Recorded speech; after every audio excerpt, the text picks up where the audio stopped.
హాసిని, పూజారి గారికి మంచినీళ్ళు తీసుకునిరా. నేను తెస్తానులే వదినా, తను చదువుకుంటుంది కదా. పూజారి గారు, వీడే నా కొడుకు డీజే. ఆ రోజు చూశారు కదా, మీరిప్పుడు పెళ్లికి ముహూర్తం పెట్టాల్సింది వీడికే. మంచిదమ్మా. అన్నపూర్ణ, నీతో కాస్త మాట్లాడాలి. విషయం ఏంటంటే అన్నపూర్ణ, డీజేకి మంజుకి పెళ్లి చేయాలనుకున్నాం కదా. పోయినసారి ఆ రౌడీ వెదవ వచ్చి చెడగొట్టాడు. ఈసారి రాడు అన్న నమ్మకం లేదు. కాబట్టి పెళ్లి ఎవరికి తెలియకుండా రహస్యంగా చేయాలని నిర్ణయించుకున్నాను.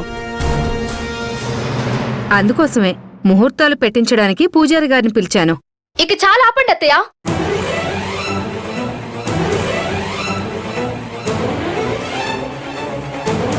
మీరు వీళ్ళిద్దరి పెళ్లి ఎన్ని విధాలుగా జరిపించాలని ప్రయత్నించినా నేను అన్ని విధాలుగా ఆపటానికి ప్రయత్నిస్తూనే ఉంటాను. ప్రయత్నించడం కాదు, ఆపి తీరుతాను.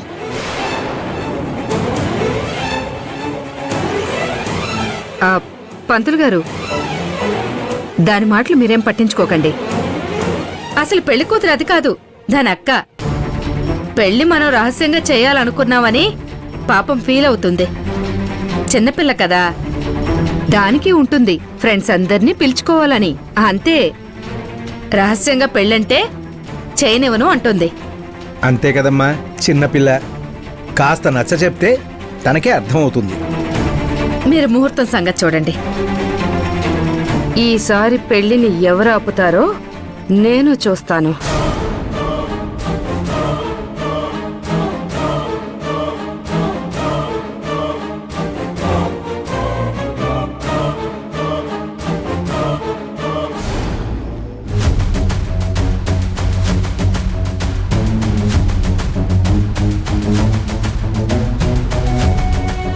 నమస్తే మేడం.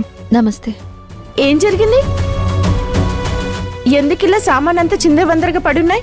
ఇదంతా ఆవిడ వల్లే జరిగింది. ఎవరావిడ? మా బ్యూరోకి ఒక ఆవిడ తన కొడుక్కి సంబంధం చూడ్డానికి వచ్చింది. ఆవిడొచ్చిన తర్వాతే అర్థమైంది ఆమె కొడుకొక రౌడీ అని. అలాంటి వ్యక్తికి మేం సంబంధం చూడటం కుదరదన్నామని ఇదిగో తన మనుషులతో వచ్చి ఇలా తన రౌడీజాన్ని చూపించి మా బ్యూరో మొత్తాన్ని ఇలా ధ్వంసం చేసింది.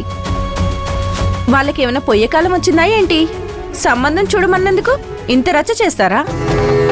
అవును కదా, ఇలా చేయడం తప్పు కదా. మీరు ఒక పని చేయండి, మీరు డైరెక్ట్గా పోలీస్ స్టేషన్కి వచ్చి వాళ్ళ మీద కంప్లైంట్ ఇవ్వండి. అప్పుడు మేము యాక్షన్ తీసుకుంటాం.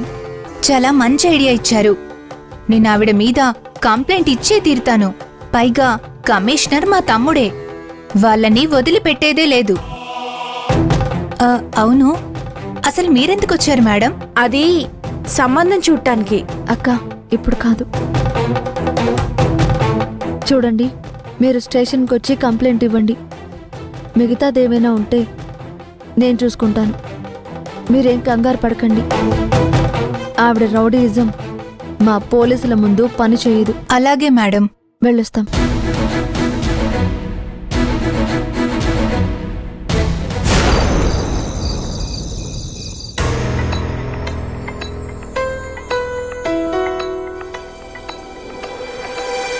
సత్యాన్న చేసింది మంచి పనే అయినా జనాలందరూ రౌడీ అనుకుంటున్నారు కదా. శ్రియ, ఏం మాట్లాడుతున్నావు నువ్వు? మమ్మీ ఏం చేసినా కరెక్ట్ గానే చేస్తుంది.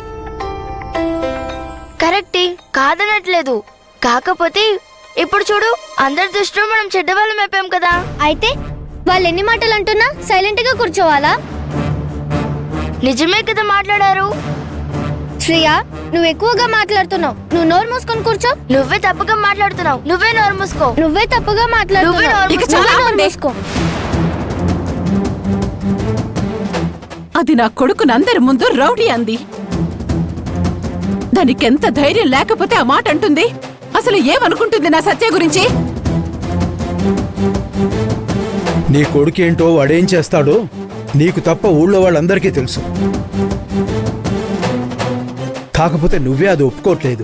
మధ్యలో వేలు పెట్టందే అస్సలు ఊరుకోవే.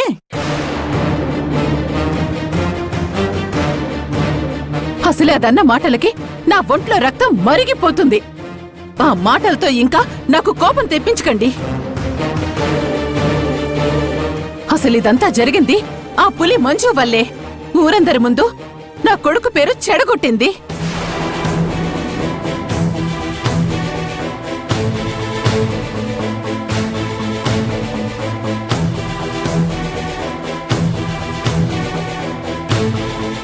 ఏ అమృత, కిందకి రా.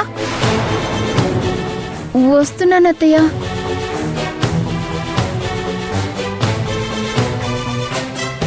ఎక్కడికి పారిపోయావే? ఎవరు? నేనా? అవును, నువ్వే. నాకు నా కొడుక్కి అక్కడ అవమానం జరుగుతూ ఉంటే మమ్మల్ని వదిలేసి నువ్వెక్కడికి వెళ్ళావు? అత్తయ్య, ఎవరి మీద కోపం నా మీద ఎందుకు చూపిస్తున్నారు? మీ కోపం ఏమైనా ఉంటే ఆ బ్యూరో వాళ్ళ మీద చూపించండి, నా మీద కాదు. చూపిస్తాను. అంతకంటే ముందు ఆ మంజుకి చూపిస్తాను నేనంటే ఏంటో. చూడు సత్య, అదెప్పుడైతే మనల్ని కలిసిందో అప్పట్నుంచి ఏదో ఒకటి జరుగుతూనే ఉంది. మన పాలిట శనిలా దాపురించింది.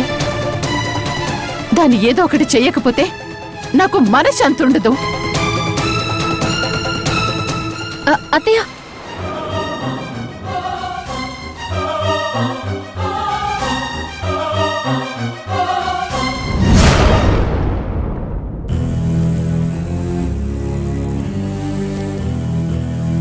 అమ్మా, నువ్వు వచ్చి దండం పెట్టుకో. అమ్మా, ఏంటమ్మా నేను పిలుస్తున్నా వినిపించుకోకుండా అలా గుమ్మ వైపు చూస్తున్నావేంటి? అక్క కోసమమ్మా. నీకు రాను రాను అక్క మీద ప్రేమ ఎక్కువైపోతుంది. నన్నంటే అస్సలు పట్టించుకోవట్లేదు.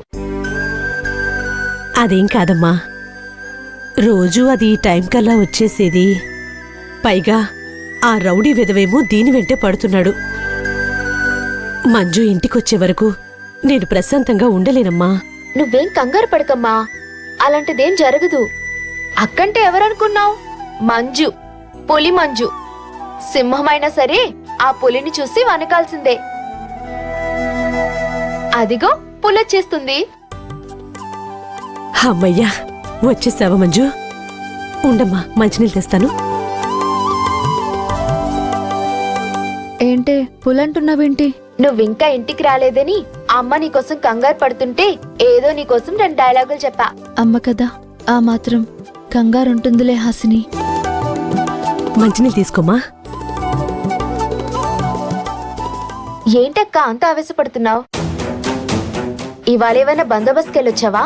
లేదే, ఆ రౌడీ ఉన్నాడు కదా, తనకు అమ్మాయిని చూడాలని A to Z మ్యారేజ్ బ్యూరోకి నేను పుష్ప మేడం కలిసి వెళ్ళాం. తీరా అక్కడికి వెళ్ళాక అక్కడొక విధ్వంసం జరిగింది. కంప్లైంట్ రాసివ్వమని చెప్పి వచ్చాం. అమ్మా, అయినా నాకే ఎందుకు ఇలా జరుగుతుంది? ఏ పని పట్టుకున్నా సవ్యంగా జరగట్లేదు.